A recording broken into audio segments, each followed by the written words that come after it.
Welcome to the Fantasy Throwdown Podcast, bringing you the latest updates from the world of sports, gambling, and pop culture. Because you can't have a show without hot takes or a Tiger King meme these days. Know what I'm saying?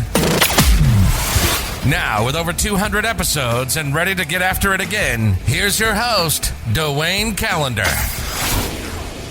All right, we are back again on for the NFL slate. Already had some NBA action go down with the Knicks beating on the Hawks just because the Hawks are so depleted. But get that out of the way. We got to talk some football, though. Two-gamer, interesting games in terms of style and matchups where we've got Green Bay hosting the Browns. Whom, it's kind of weird because the Browns are supposedly healthier, I guess is the word to call it, with folks out of protocol. I don't even know what to say. Yeah, and, whoa, man. Oh, this slate just, I'm just seeing the news about the Ravens. So now, not only do we not have Lamar Jackson because the ankle injury is apparently worse than we thought, literally no Tyler Huntley because he's tested positive for COVID and is in the protocols. Man, the Ravens have no QB, and I was already on them for picks, so I'm kind of locked in certain pools. Oh, that sucks. Woo, man, that's a bad break. Anyway, let's get into this slate. So, in terms of the spread, we've got Green Bay lines up to 7. I mean, it's 7.5. Like, the line did not move. Actually, I thought the line started at 7. It's at 7.5. It began at 7.5. Baker Mayfield is supposedly in. The line still has not moved. The odds makers have so little faith in Baker Mayfield that nothing has actually changed about this line. That is about as disrespectful as it gets in terms of being an NFL QB. You are in the game, and it's like the line does not move with Baker Mayfield. I mean, so both Baker cleared protocols and Case Keenum cleared protocols. Honestly, if I'm the Browns, I play Case Keenum over Baker. I still don't think Baker's healthy. And in this game, you actually need a QB healthy enough to execute the game plan to stall out the drives with long, prolonged drives to keep Green Bay's offense off the field. Because to me, that's the way Cleveland wins this game. They have to be able to keep Green Bay off the field. This line is at 46.5. I expect Green Bay to score 30 points in this game. So I don't see how this works out in any way, shape, or form unless somehow Cleveland can put up points. And yes, they can give the ball to Nick Chubb, but at certain points they're going to have to make a couple throws. And my biggest issue with everything going on is the fact that I don't know where Cleveland's passing attack is going to be, because it's just been such a hodgepodge.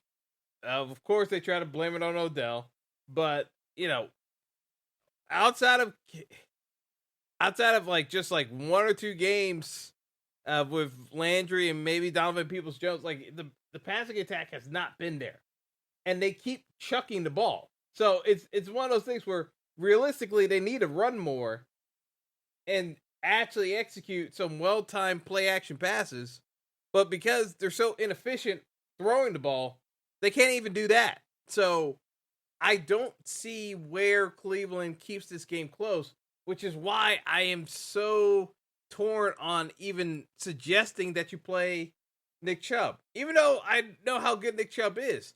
But to me, the predication of playing Nick Chubb is the fact that he's going to get plenty of touches. But if Green Bay goes up 2 scores and forces Cleveland to throw, how much involvement is Nick Chubb truly going to get in this offense? I'm not entirely sold on it. I almost think from a leverage standpoint, you're better off fading Nick Chubb and playing A.J. Dillon in a blowout script for the Packers just to get a little bit different and start concentrating on the nightcap. Because I don't see enough points from Cleveland to justify Nick Chubb's price. Nick Chubb has to score at least a touchdown at 7,200 at his price tag. And I don't know. I don't see enough. If it's Baker, and it should be Baker, Jarvis Landry, 5,100. Again, if you're playing Chubb, you need this game to be close. So to me, if you're playing Chubb, you might as well play Landry because you need 2 primary pieces on Cleveland to get going. And the best candidates would be Chubb and Landry. Now, I don't know in terms of the overall landscape, like just in terms of how these teams are suited for one another. Again, I just think that Green Bay is going to be able to throw on this secondary. I love Aaron Rodgers in this matchup. So to me, I think Landry, you got to have some shares of him as an alternative to get off of Chubb. And where I'm looking at it is you play Aaron Rodgers. Obviously, you have Devontae Adams at 8,700. He's very expensive. But DraftKings made the pricing cheaper this week for some reason to get more casual players involved. It's the only reason why it's like price should not really come into a factor for your builds today. I'm being perfectly honest. Like, this is a very straightforward 2-gamer slate to build. It's not that hard to build lineups.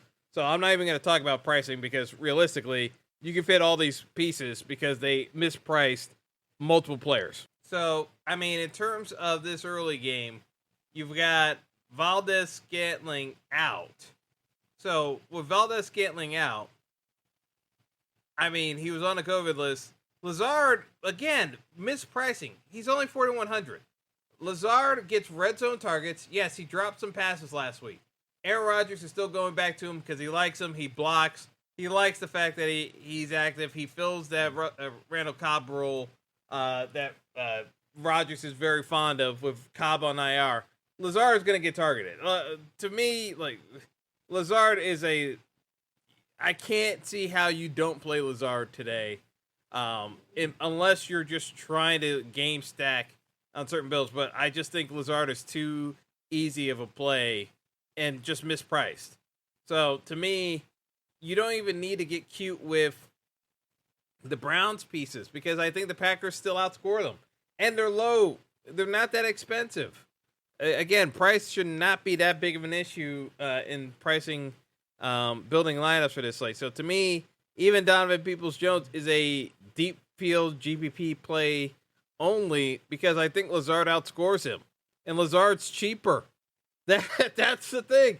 He's cheaper, and I think he outscores Donovan Peoples-Jones. So, again, if you're trying to get leverage, but, it's a 2-game slate. There's only so much leverage you can get in terms of getting different without getting too cute. And I don't want to get too cute with this. I like where I got with the Packers. I can play Packers defense, and I can play A.J. Dillon. People aren't going to play A.J. Dillon because they're not going to build for a script where the Packers just blow out Cleveland. They're going to just play Aaron Jones. But A.J. Dillon gets just as many carries as Aaron Jones these days. And if it's big open in the second half, I think that, it's just easy to play A.J. Dillon at 5,600 as opposed to playing Aaron Jones at 6,800. Like I said, the pricing on this slate is way too soft. So to me, if you're playing this slate, kind of have a game plan in mind of doing something a little bit differently. You don't necessarily have to play Devontae Adams with Aaron Rodgers. I would, but you don't have to. You can play Lazard with him and then play the big pieces in the indie game. to get yourself different. But, I don't think you necessarily have to go crazy with some of these builds. So, again, Packers favored by more than a touchdown. I don't see any reason why to change that. Like, there's no take I have here where Cleveland is really making this, because the weaknesses Cleveland has, Green Bay's good at exploiting. So Cleveland has issues with their secondary at times. I think Green Bay starts picking them apart, and I think Green Bay can eventually wear down Myles Garrett in that front line by running the ball too, and taking some steam out of their legs by the second half, where they are able to peel off some bigger runs in the second half. I think they just wear down the Browns. I don't see the Browns doing that much on offense, just because where Green Bay struggled last week was the fact that the Ravens were able to move outside the pocket and be able to break contain. The Browns aren't going to be able to do that. I mean, we know Baker can't move, and we know what we got with Case Keenum if Case Keenum gets the nod, but it's going to be Baker more often than not. They're setting Baker up to save his job or to fail miserably. It's really that simple, because if the Browns don't win this game, their playoff hopes are pretty much done. So again, could the Browns somehow pull off an upset? I guess, but it's really going to depend on if Nick Chubb can run for over 150 yards. I'm just not sold on it. I'm really not. So I'm not going to force the issue. So let's get into the nightcap, where we've got the Cardinals hosting Indianapolis. The Cardinals have moved up to a 2-point favorite. The line started at the Cardinals favored by a half point. People are scared of Indy, and they should be. But here's the problem. As much as I like Indy, and the Colts are one of, I would say, my dark horse pick to win the Super Bowl. The issue with the Colts is they're missing 3 offensive linemen for tonight's game.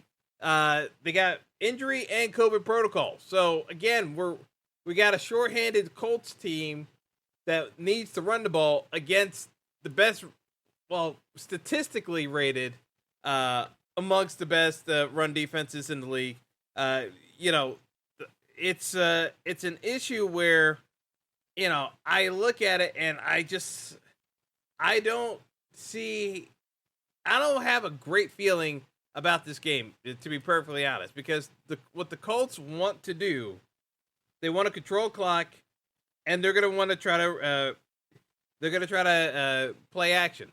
The issue becomes with the fact that with those issues up front, the advantage is a rare time where they're at a disadvantage.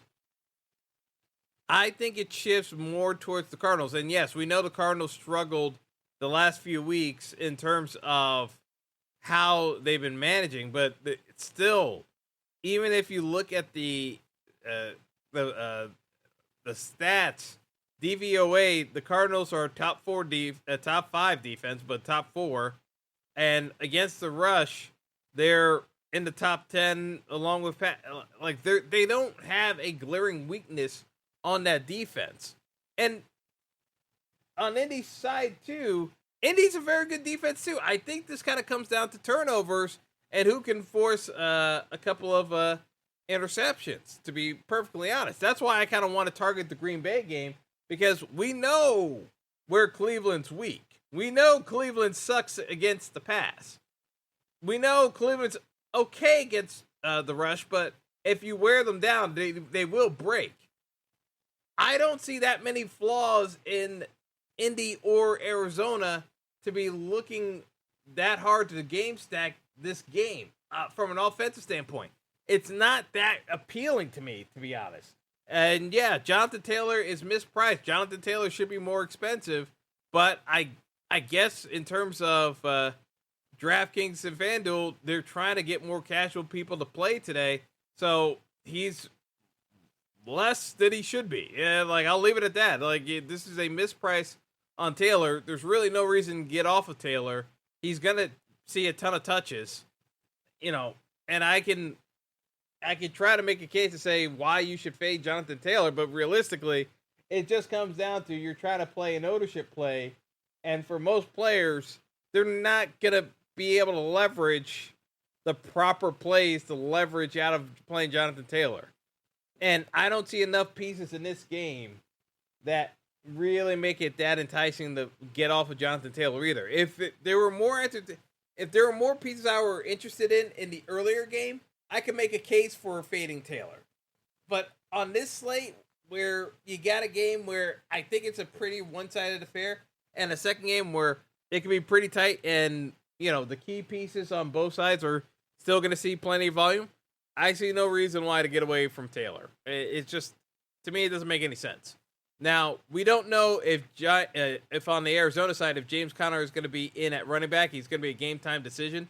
So my thing is, I see Chase Edmonds as just as viable a play, because if Conner's already this banged up with his heel, why wouldn't Arizona throw it to Edmonds out of the backfield anyway, just to take the load off of Conner?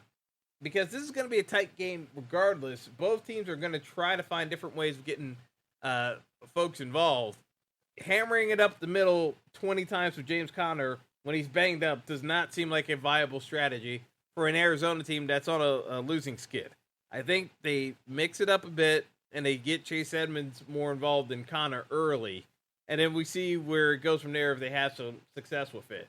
But I think early on in the game, if James Conner still plays, I still like Chase Edmonds, and he's $1,300 less on DraftKings and a little bit cheaper on FanDuel as well. So again, this is where the roster construction matters, because on the wide receiver side, you got a roulette wheel between Christian Kirk, AJ Green, and Rondale Moore.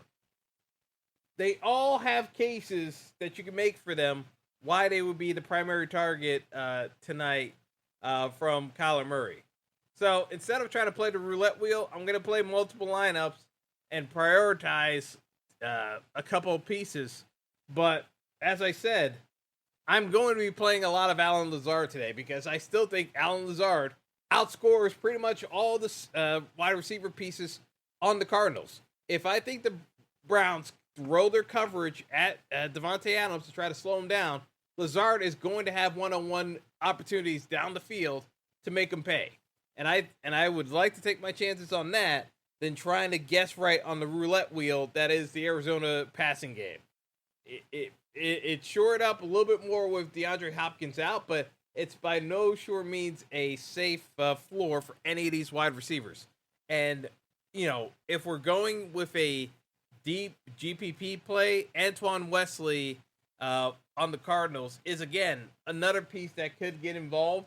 But again, it's deep GPP, so it's going to be a home run shot. He's only going to get maybe 3 or 4 targets max in the game for a home run threat play.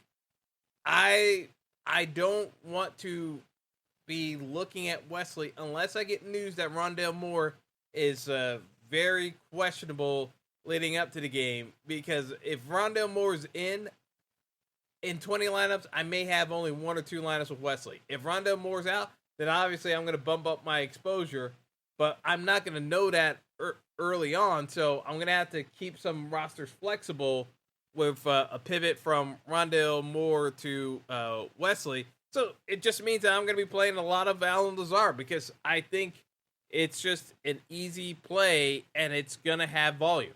Now, in terms of the tight ends, I think it's Zach Ertz and Josh Degora.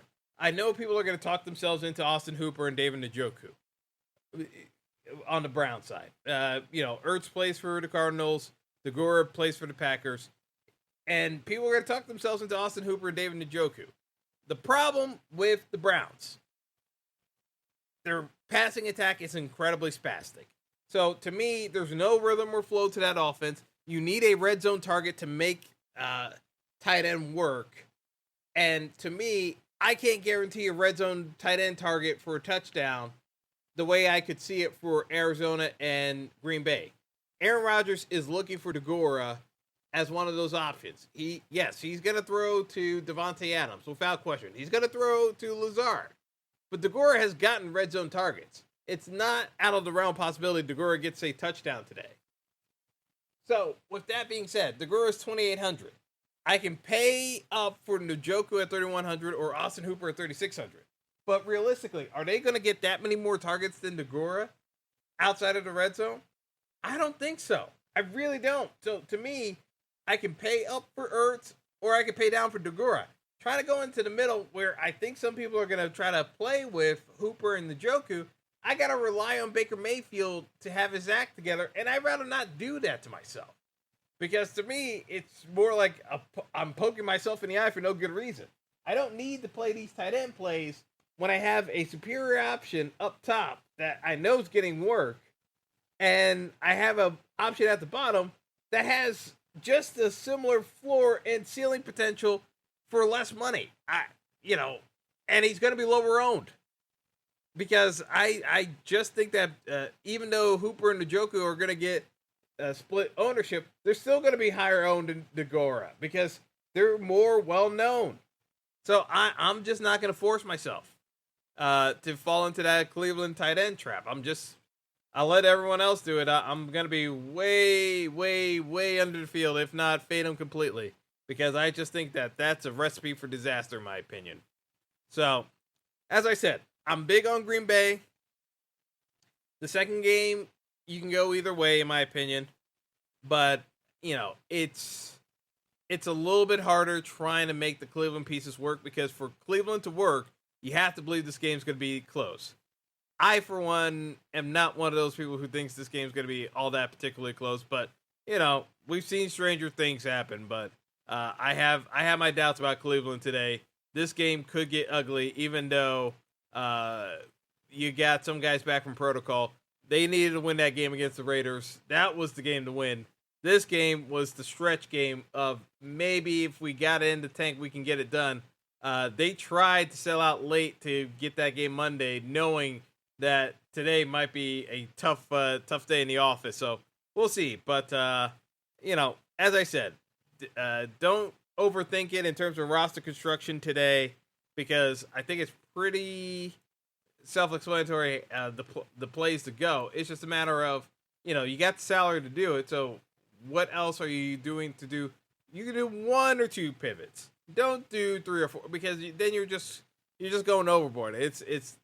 I just think that you're limiting your options if you try to go overly complex with it. So that's all I got. So best of luck to everyone. And, we've got Boston and Milwaukee playing right now. Boston out to an early lead, so we'll see how the games hold up. But like I said, I was lower on these middle of the pack NBA games. I want to concentrate more on the prime time, so I backloaded most of my builds for the 8 p.m. and on game. So we'll leave it at that. So that's all for now, folks. Best of luck to you in your NFL contest today, and until next time. Thanks for listening to the Fantasy Throwdown Podcast.